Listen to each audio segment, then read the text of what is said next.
আসসালামু আলাইকুম বন্ধুরা, সবাই কেমন আছো? নিশ্চয়ই ভালো আছো। আলহামদুলিল্লাহ আমরাও ভালো আছি।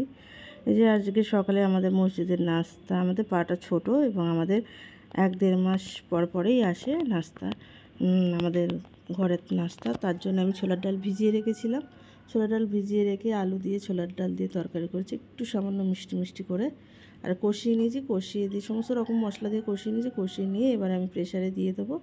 প্রেশারে হয়ে দিয়ে এবার মুখটা বন্ধ করে দিয়ে সিটি হলেই নামিয়ে দেবো। 2-3টে সিটি হলে। আর এদিকে আমি ময়দা ছেনে রেখেছিলাম, তার জন্য আমি বড় বড় লেচি কেটে রেখেছিলাম, কারণ লুচি করব না, এটা পরোটা করব। আর হচ্ছে এক এক করে বেলে রেখে দেবো।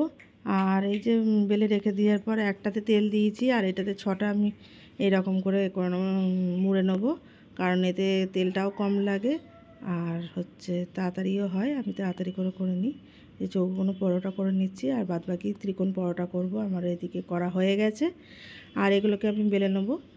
বেলে নিয়ে এবার এক এক করে ভেজে নেবো, সেঁকে নিয়ে ভেজে নেবো।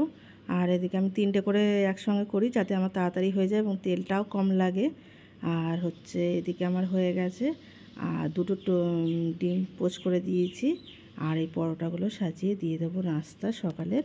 আর এদিকে তোমাদের ভাইয়া বাজার নিয়ে এসছে, চিংড়ি মাছ নিয়ে এসছে। এটা বলছে খুব টাটকা চিংড়ি মাছ, লাফাচ্ছিল। আর এদিকে পুঁই শাক দিয়ে, চিংড়ি মাছ দিয়ে আর কুমড়ো দিয়ে হবে, উচ্ছে আলু ভাজা হবে। আর এদিকে পটল দিয়ে, আলু দিয়ে, ঝিঙে দিয়ে, ডাঁটা দিয়ে ঝোল হবে মাছের। মাছও নিয়ে এসছে। ঠিক আছে, আজকে তাহলে এই পর্যন্ত। আল্লাহ।